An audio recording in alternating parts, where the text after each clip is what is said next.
샬롬, 우리 하나님께서 오늘도 저와 여러분들에게 큰 은혜 주시기 바랍니다.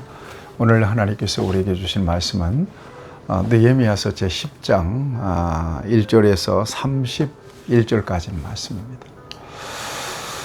하나님의 말씀은 살아있고 운동력 있는 하나님의 인격입니다. 그래서 말씀을 받게 되면 그 말씀이 우리의 마음을 바꿔요. 우리의 생각도 영향을 줘요. 당연히 마음과 생각이 바뀌니까 말씀에 따라 행동이 달라지고 또 삶이 달라지는 거예요. 그래서 끊임없이 하나님의 말씀을 듣고 읽고 묵상하고 연구하는 것은 너무나도 중요합니다. 하나님 말씀은 교훈과 책망과 바르게 함과 의로 교육하기에 유익하다. 앞에서 우리가 봤지 않습니까? 율법을 낭독하자 백성들이 울면서 통회하고 자복하잖아요.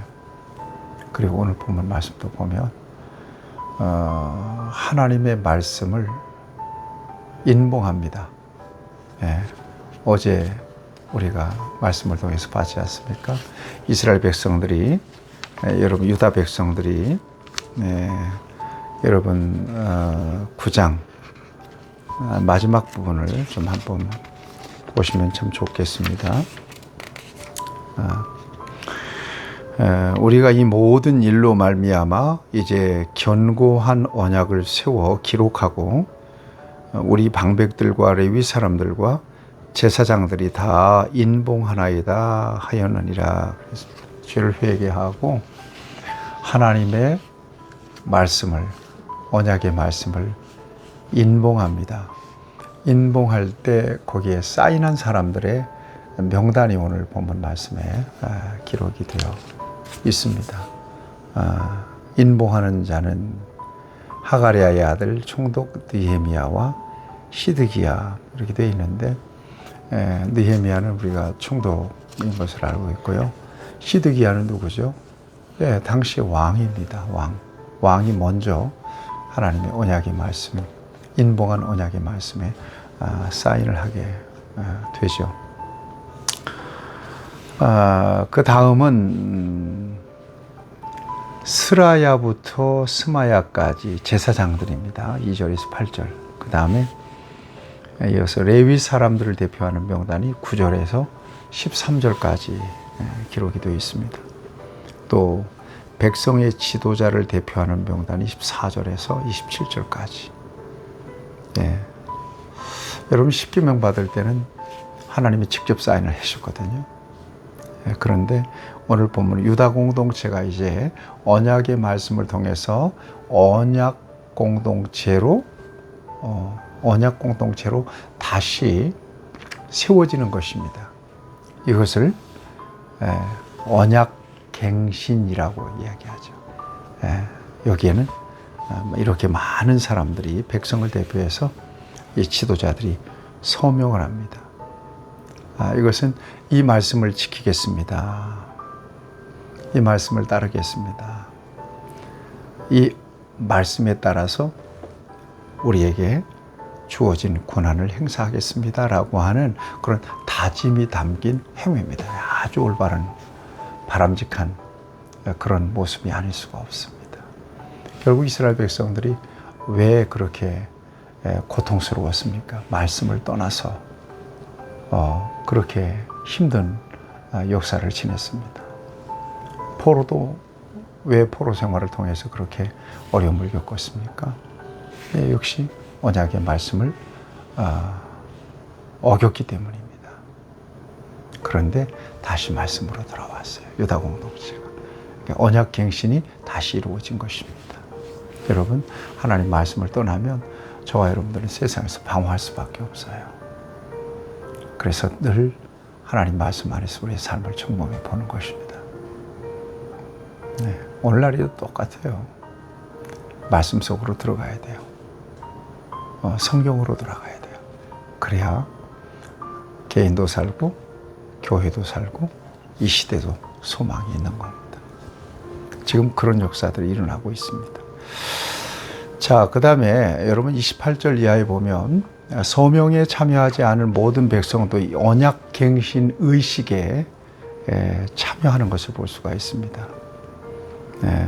어떤 사람들입니까? 28절을 보면 이방 사람과 절교하고 하나님의 율법을 준행하는 모든 자, 이렇게 되어 있습니다. 진정한 하나님 백성으로 율법을 지키겠다고 결심한 사람들, 이 사람들만 하나님의 언약의 갱신 의식에 참여했음을 보여주고 있습니다. 성령하지 않은 사람들도 하나님 말씀대로 살겠습니다. 그렇게 다짐한 사람들은 함께 언약갱신 의식에 참여했다는 것입니다. 그 다음에 지식과 총명이 있는 사람들, 28절에 말귀를 알아들을 수 있는 사람들이라는 그런 의미죠. 이 사람들도 다 남녀노소 할 것 없이 이 언약에 참여했음을 보여주고 있습니다. 그럼 언약의 내용이 무엇일까요? 여러분 29절 말씀을 한번 주목하시죠.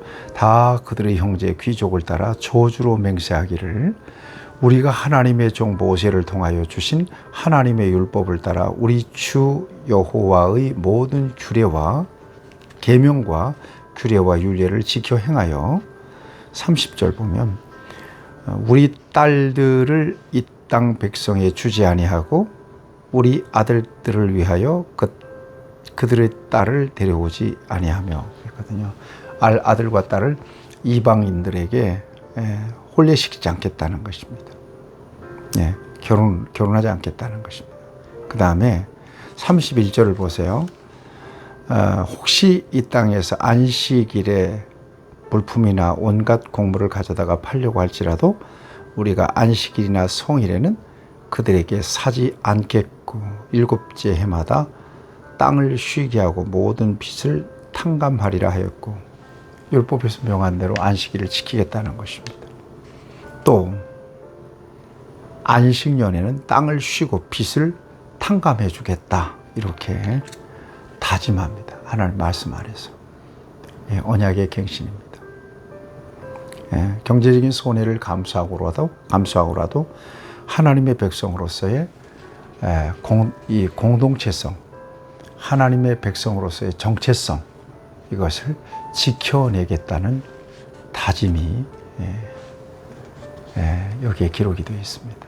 이게 언약의 내용입니다. 말씀 따라 살겠다는 것입니다. 신앙생활 어떤 사람이 제일 잘하는 사람이냐? 거두절미하고 하나님 말씀 따라 순종하며 살아가는 사람입니다. 저와 여러분들이 오늘 시대에 예수님 안에서 말씀대로 살겠습니다. 다짐하고 사는 사람들이에요. 우리는 이 언약을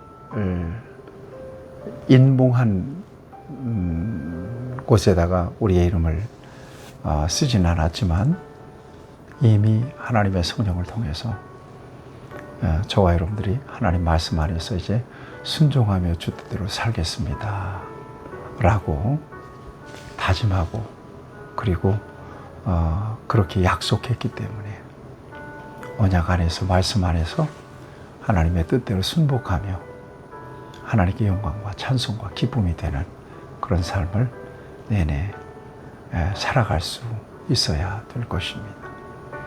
말씀을 떠나 좌우나 우로나 치우치지 않는 그야말로 인봉된 언약에 사인한 사람으로 그렇게 책임감 있게 살아가는 저와 여러분들이 되시기를 축복합니다.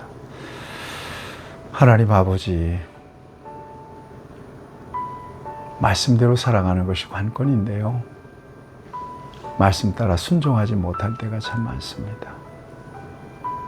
하나님의 성령으로 우리를 감동해 주시고 언제나 도전해 주시고 또 시시로 말씀해 주심으로 우리가 하나님 말씀 안에서 정말 주의 뜻대로 행하며 하나님께서 원하시는 삶을 살아갈 수 있도록 은혜 주시고 그 같은 열매가 우리의 삶 가운데 충만하게 나타날 수 있는 복된 삶을 누리게 하여 주옵소서. 예수님의 이름으로 기도하옵나이다. 아멘. 여러분 축복합니다.